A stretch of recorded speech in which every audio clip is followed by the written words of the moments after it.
A União Planetária, em parceria com a Sociedade Teosófica, tem a satisfação de apresentar no programa de hoje dois ilustres conferencistas, Rabans Lau e Pierre Vaillant, que abordarão o tema Ética e Desenvolvimento, a ciência a serviço da humanidade. Qual é a diferença entre ética e moral? Que eu compreendi. Moral está muito ligado com prescrições e proscrições. Ou é mal ou é bem. Muitas vezes ligadas com certas religiões que limitam a definição do moral. Ética não é assim. Ética nada é imposta. Ética vem de dentro para fora. E não de fora para dentro. Você sente. E me lembro uma coisa bonita que aconteceu. Um rapazinho de 10 anos da idade estava próximo de uma loja de verduras e frutas. Ele está próximo de onde estão colocadas maçãs. E o dono da loja olhou para ele. Você está querendo roubar? Ele disse, não, senhora, eu estou tentando não roubar. Essa é ética. Eu estou tentando não roubar, porque ele nunca tinha comido maçã. Ele está querendo comer maçã, ok? E tentando não roubar e comer maçã. Isso é ética. Ética vem de dentro, não de fora. Ética é muito mais profunda do que moral. Moral a gente leva desde criança, não faça isso, não faça isso, não faça isso. Quando a pessoa cresce, adolescente, jovem, começa a questionar, muitas vezes procurar sair dessas moralidades, muitas vezes imposta. Então, se a gente trabalha com nossos filhos, com ética, que isso não é bom, não faça isso porque não é bom.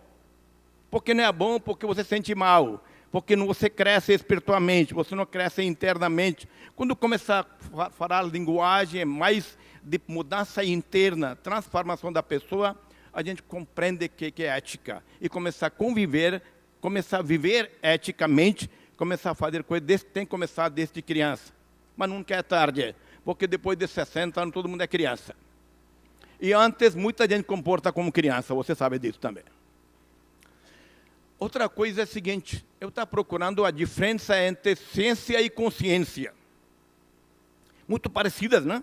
Você pensa bem, ciência e consciência. Se você escreve, você tira com, fica ciência. Com em língua grega significa tudo e todos. Então, consciência significa conhecimento de todos e tudo, de tudo.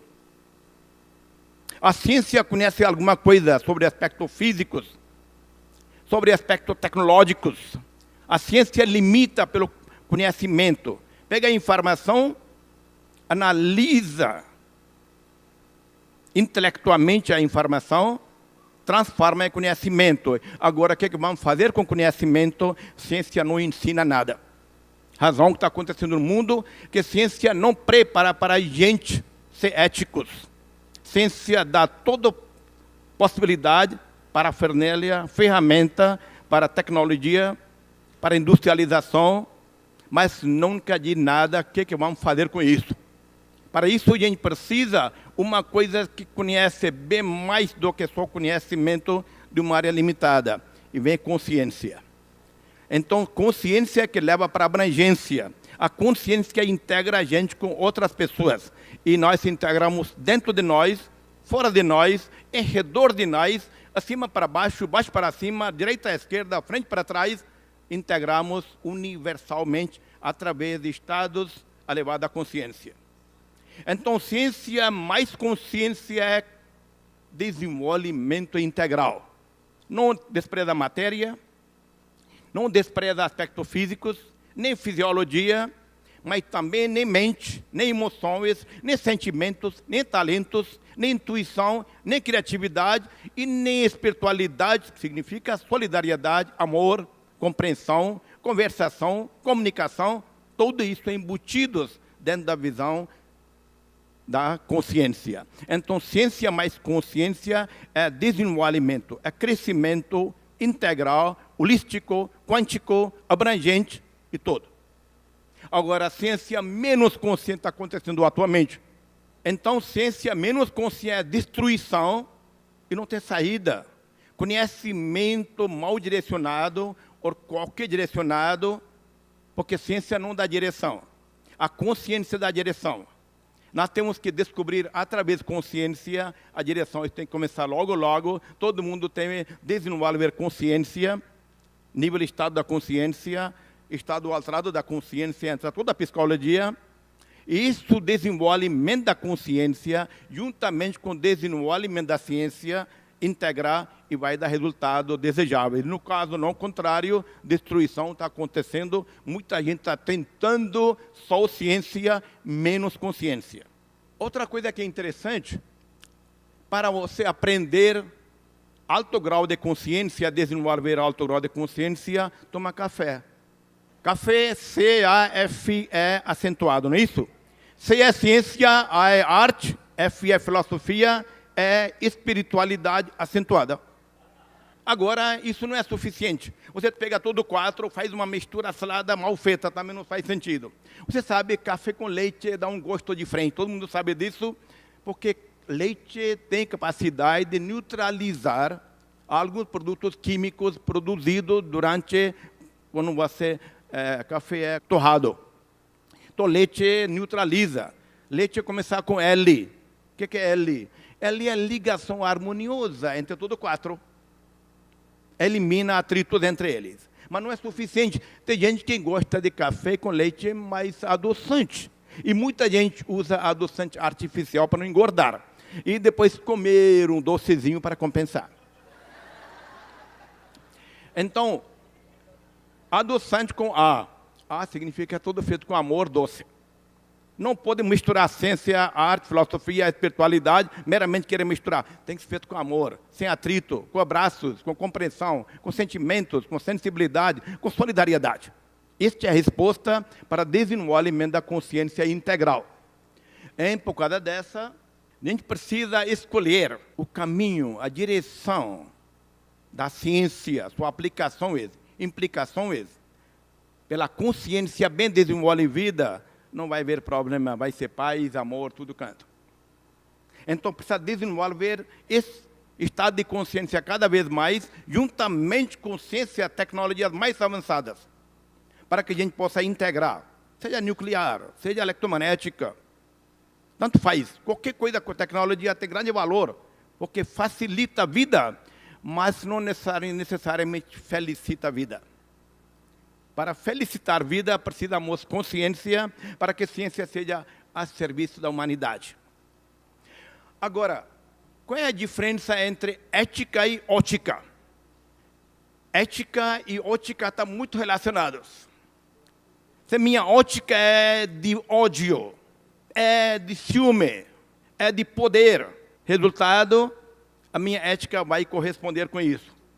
Mas se minha ética é de amor, de sentimento, da compreensão, de conversação, de conhecimento, de negociação e de diálogo, onde posso entrar em empatia com outra pessoa.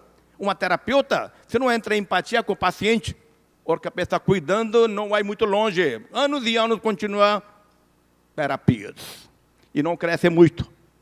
Isso tudo é necessário que a gente tenha ótica ligada com ética. E ótica deve de amor, de solidariedade, de conversação, de transformação das mudanças.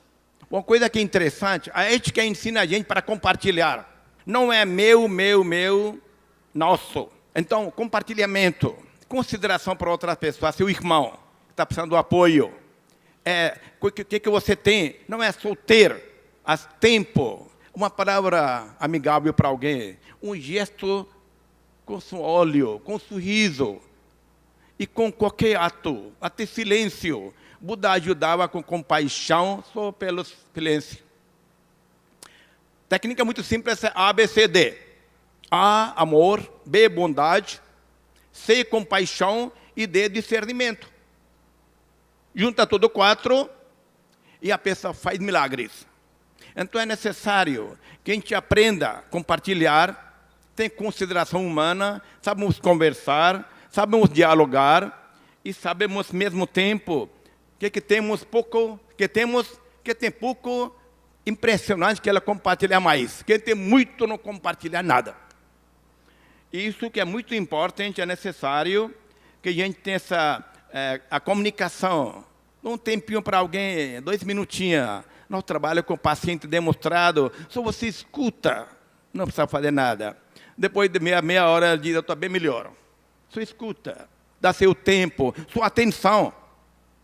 Você está com pessoa, 100% está com pessoa. Não é aquele braço que eu, oh, how do you do? Glad to meet you. Nem olhar para a pessoa. Bom dia, good morning, guten Morgen. Essas são as palavras tão formais que não entra dentro da pessoa. Então, compartilhar nossas diversas maneiras de comunicação, de interação, é muito importante. Na casa de meu pai tem muitas moradas. Eu conheço algumas, mas não conheço outras. Essa é muito simbólica, metafórica. Casa é grande, tem muitas moradas. Casa é nada mais um templo, reino de Deus. Esse é estado de consciência. Diversas moradas são estado da consciência. Nós vivemos algum estado de consciência, mais de matéria, egoísmo, limitado com mim mesmo, meu, teu, pouco nosso. A gente vive algum de estado, mas também tem estado de integração, estado da consciência que leva para a ética, estado de consciência leva para amor, estado de consciência leva para compartilhamento, para espiritualidade. Diversos estados de consciência, a gente tem toda a capacidade de convivenciar. Vivenciar vários estados ao mesmo tempo. Matéria também. Mental. Estado coletivo, inconsciente. Por que no supraconsciente? Quando a gente convivencia vários estados, a gente vive plenamente. Não é tem que ser morrer para viver, para conhecer a casa do meu pai, para conhecer a casa divina, conhecer várias moradas. Tem que conhecer aqui mesmo. Temos bastante tempo. Precisa dedicar um pouquinho de tempo para si mesmo. Crescer internamente. Então, ética é naturalmente. Seja cientista, seja economista, seja um comerciante, seja professor, seja aluno, seja um político, seja um diplomata, seja dono da casa, seja menina que faz limpeza, rapaz que serve cafezinho. Quando desenvolve o estado de consciência, vive mais plenamente, qualquer seja a profissão ou sem profissão. Quando acontece isso, a pessoa vive de maneira mais ampla e, consequentemente, conhece a si próprio, cresce integralmente, e não despreza nada. Conhecimento é integrado com espiritualidade, com consciência, com ética. Então, a ciência está em serviço da humanidade. Ciência não significa só física, matemática, não fica simples tecnologia, não significa industrialização.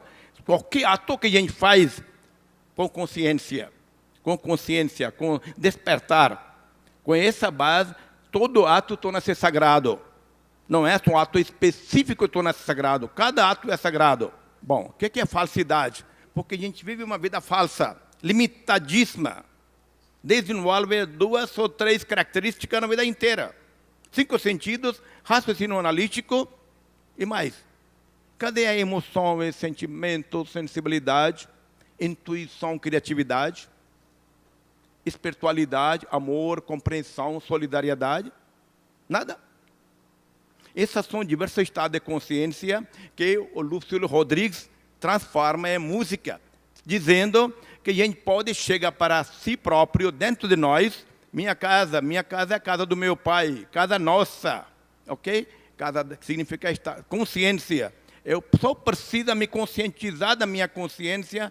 Eu estou no estado elevado da consciência. Isso vem pela meditação, pela oração, pela contemplação, pela dedicação à atividade não egoística. Sair do egoísmo, vai para self, vai para o estado elevado da consciência. Isso a gente vai aprender ética naturalmente. Você não vai fazer mal a ninguém porque não sente bem fazer mal a alguém. Ética é consequência natural. Isso leva também para diversos outros aspectos da vida. A pessoa facilmente integra com qualquer pessoa. Facilidade de comunicação, facilidade de ajuda a pessoa. em termos da saúde, melhorar a imunidade, vão parecer muitas coisas, uma terapia excelente, daí meditação é uma terapia excelente, e assim por diante. Agora, essa coisa que a gente está falando de ética não é novidade, não é que a gente está falando agora, porque nós somos da Unipaís, estão falando isso. Claro que estão falando, nós temos que falar, e todo mundo tem que falar sobre isso, todo mundo tem que empolgar com essa ideia, porque da paz, P-A-Z, paz, amor e Z, de zelo para a paz. Entusiasmo para a paz, não paz estática. Não tem aquele pai que estava sentado numa banca, passou um Dr. Spencer, muito conhecido para uma pediatra, e perguntou: o que está acontecendo com você? E diz: eu estou muito triste, porque eu quero paz absoluta. Eu disse: não tem problema nenhum. Eu conheço o lugar onde moram 35 mil pessoas, todo em paz absoluta. Ele disse: me leva para lá. Levou para o cemitério. Isso não é paz que a gente está querendo. A gente quer paz dinâmica, paz no cotidiano, na conversação, no comportamento, na atitude, nas nossas negociações, no nosso tratamento com qualquer pessoa, com si próprio também. Isso é ética. Então, essa mensagem que a gente está falando agora não é novidade. Séculos, milênios, Buda, ok? Moisés, Krishna, Cristo. Você conta a história, foram tentativas sempre. Mahatma Gandhi atualmente, Maitreya de Calcutá, Martin Luther King, Albert Schweitzer, e você possa vários nomes que tentaram fazer. Nosso aqui no Brasil, muita gente fez. Aqui o nosso amigo lá de Pernambuco, Dom Helder, cearense, pernambucano, ok? Então não precisa dizer nada mais. Ética é consequência. Tem que mexer, tem que entrar dentro de nós mesmos, desenvolver diversos estados de consciência, sem desprezar a matéria, sem desprezar tecnologia, sem desprezar a industrialização, desprezar nada. Nós precisamos ciência, tecnologias mais avançadas possível em todas as áreas, ok? Incluindo saúde, incluindo ecologia, incluindo a educação, todos.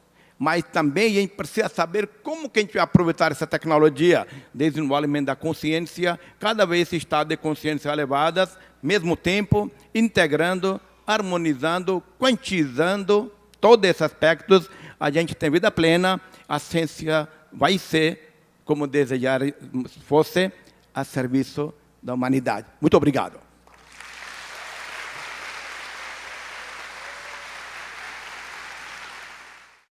Confira agora a opinião de Pierre Weil sobre o tema Ética e Desenvolvimento, a ciência a serviço da humanidade.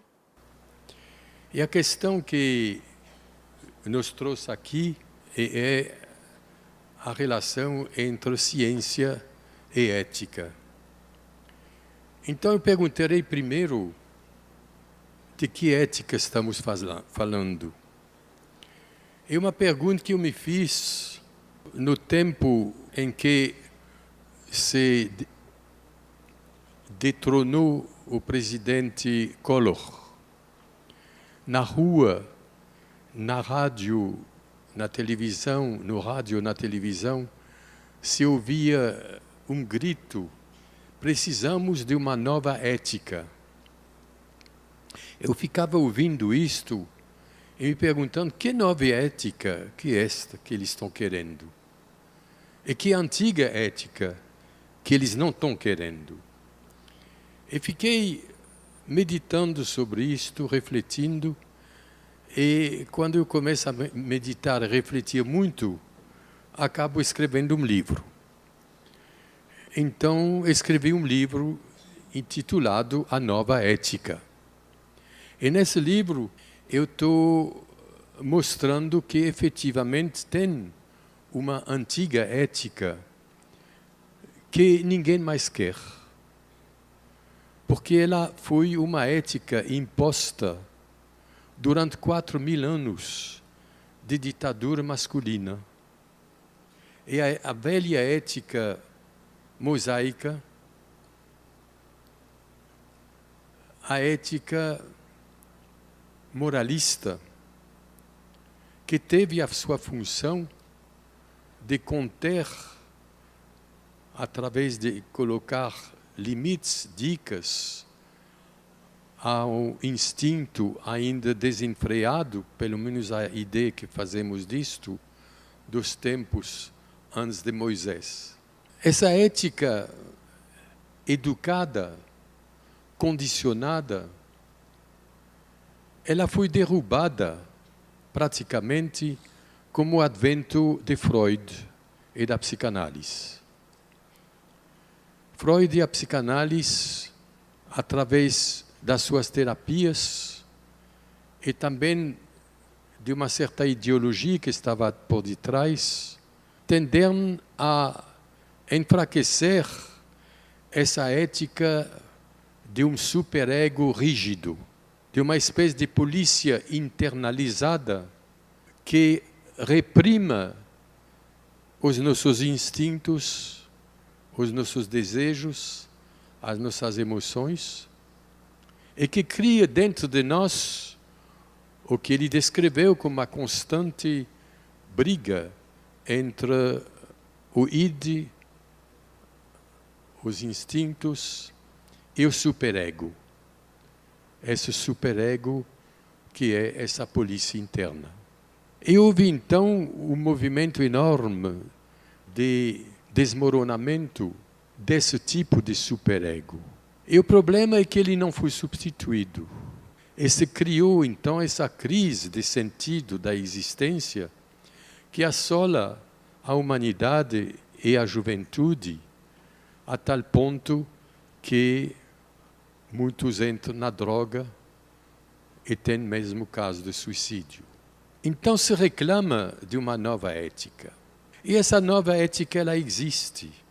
Ela pode substituir a antiga ética que era necessária e que existe em todas as religiões. Todas as tradições para poder transformar as pessoas em mutantes precisaram primeiro, desde a infância, criar limites de não matar, de não roubar, de ter o suficiente controle para não criar problema com os outros e poder conviver razoavelmente com os outros. Mas essa ética não foi suficiente.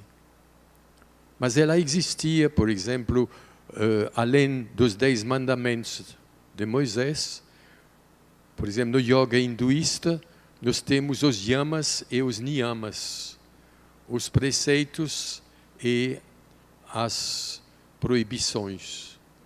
Em todas as tradições existe esse tipo de ética.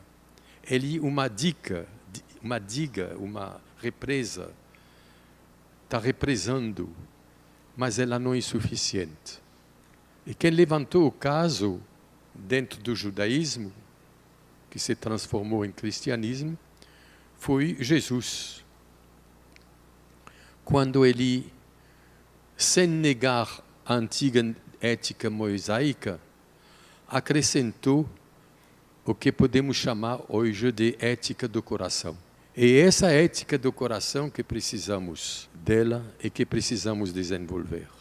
E aquela ética do coração que faz que uma mãe, quando ela vê seu filho cair na frente de um ônibus, ela corre para socorrer o filho. Ela não vai consultar a lei de Moisés para saber se ela deve ir ou não. Ela pode até refletir depois sobre o seu gesto espontâneo. Mas é um gesto que vem do coração. Esse gesto existe até nos animais. Nenhum animal mata outro animal quando ele está indefeso. Gandhi sabia disto. Quando a cavalaria inglesa atacou os seus companheiros, o que ele mandou fazer? Mandou todo mundo deitar. E a cavalaria inglesa teve que parar, porque nenhum cavalo ataque um ser humano indefeso. Então, essa ética do coração, ela precisa agora entrar na educação. Entrar, antes de tudo, o amor e a sabedoria. Porque é uma ética que brota, que nasce, que praticamente o resultado é o mesmo resultado exigido pelas regras, mas vem espontaneamente e vem com alegria. Nós somos feitos para a alegria, nós somos feitos para o amor, para a compaixão. Não somos feitos para o sofrimento, mas somos feitos para ajudar a aliviar os sofrimentos dos outros. Então, quando me refiro à ética, me refiro a esse tipo de ética, a ética do coração. Embora como Jesus também o fez, eu não me tomo por Jesus, mas Jesus também fez, ele também falou que ele não abria mão da ética mosaica, que ela tem o seu lugar e a sua utilidade. Mas talvez não para os mutantes que estão aqui, mas talvez para os estagnantes. E agora vem a pergunta, que ciência? Quando no programa a gente se refere à ética e nas suas relações com a ciência, eu vejo mais as aplicações da ciência, a tecnologia. Porque a ciência em si, ela é profundamente ética. O cientista que não está preocupado em aplicações, ele está profundamente a serviço de um grande valor ético. Ele está a serviço da verdade. Ele procura saber a verdade. Ele usa a razão, mais especialmente a experimentação, a reflexão, a especulação para levantar hipóteses sobre a natureza da verdade. E de várias espécies de verdade da mesma realidade. Verdade vem de vereda, caminho. Cada verdade é um caminho para a realidade. Então, essa ciência, em princípio, ela tem a sua ética. E um cientista quando é um cientista puro, poucos existem ainda, é um ser humano a serviço de princípio e que cultiva, em geral, altos princípios de verdade. É verdade que, recentemente, os terrenos de pesquisa e as metodologias de investigação comecem a levantar problemas de ética, porque arrisquem colocar a vida em perigo. E onde a vida está em perigo, nós estamos atingindo a ética. Porque a verdadeira ética, ela está a serviço da vida. Dessa vida que é, na realidade, eterna. Mas é serviço também da nossa existência. Então, até que ponto é ético fazer pesquisas sobre animais, inclusive matando? Até que ponto é ético fazer pesquisas, certas pesquisas genéticas? O problema é que a ciência, ela mesma, gerou o seu próprio veneno ético, sobretudo nas suas aplicações e na tecnologia. E que na pesquisa científica, até recentemente, se exige que o pesquisador seja alguém completamente imparcial, seja completamente neutro e não, por isso mesmo, não pode se levar por subjetividade nenhuma, mais particularmente por sentimento. E isso gerou o grande problema, a meu ver, da ciência e da tecnologia. E com isto se cortou o cientista e a ciência da afetividade, procurando apenas efetividade. E isso vem de longe, vem de 5.000 anos de uma ditadura masculina que enfatizou a efetividade masculina e reprimiu a afetividade feminina. E isso, na ciência, criou o que se chama de objetividade. E essa objetividade, ela vem do que nós chamamos de normose. Existe a psicose, existe a neurose e, recentemente, nós falamos, como Roberto Crema, Jean-Yves Leloup, de normose. O que é uma normose? Normose é um conjunto de hábitos, de comportamentos gerados por uma norma, por um consenso estatístico de uma maioria, em geral absoluta, que dita uma certa maneira de pensar e de se comportar. Existe guerra justa, existe até isso do ponto de vista da legislação internacional. O conceito de guerra justa é uma norma. Todo mundo acredita nisto. Acreditava. É uma normose. E essa normose, adotada pelos cientistas, pelos tecnocratas, faz com que mais de 70% dos pesquisadores atuais estão a serviço de armamento, estão a serviço da destruição. E no mundo inteiro, que deveria ter investigadores que entrevistem os cientistas perguntando o que eles estão fazendo. Eles garantem que sairia horrores.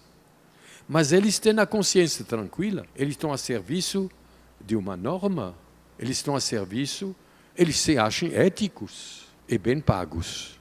Então, a ciência gerou dentro dela mesma uma ética destrutiva, princípios destrutivos. E o primeiro princípio é a objetividade. Porque a objetividade é fundamentada exatamente nessa normose, que eu chamei de normose do paraíso perdido, ou de ilusão de fragmentação, em que artificialmente se dividiu a realidade em sujeito e objeto. E se criou a primeira dualidade, a separatividade, eu como sujeito, você como objeto, esse microfone como objeto, ou o objeto de investigação científica, que está debaixo do escalpel do microscópio. E essa separação virou um dogma científico. Só é considerado como cientista quem é realmente objetivo. Ora, o novo paradigma em ciência da transdisciplinaridade, o novo paradigma holístico, ele nos diz que essa separatividade é uma ilusão, que não existe separatividade em lugar nenhum, que não existe fronteira a não ser na mente das pessoas. Todas as separações são criações da nossa mente. Então, a separação sujeito-objeto, a objetividade científica, ruiu. Embora se deva reconhecer que, usada dentro da visão da macrofísica, ela trouxe um grande progresso tecnológico a serviço, supostamente, da humanidade, mas nem sempre. Mas, no nível da microfísica, essa separatividade desvanece, porque tudo é luz. Uma partícula é, ao mesmo tempo, luz. Uma nova lógica tem surgido. Uma lógica que diz que se uma partícula é diferente da luz, antigamente ela não podia ser igual à luz. Na nova lógica da microfísica, uma partícula diferente de luz, isso implica que ela seja igual à luz. E uma nova lógica, uma nova epistemologia que está nascendo por detrás disto. E uma nova ética também. Essa nova ética, ela provavelmente coincide com a ética do coração. Porque uma vez que, mesmo intelectualmente ainda, nós percebemos que somos um, que não somos dois, que a dualidade é uma ilusão, que a objetividade é uma ilusão, nós não podemos mais nos odiar, só podemos nos amar. E aí a ética do amor vai casar com a ciência do amor. Muito obrigado.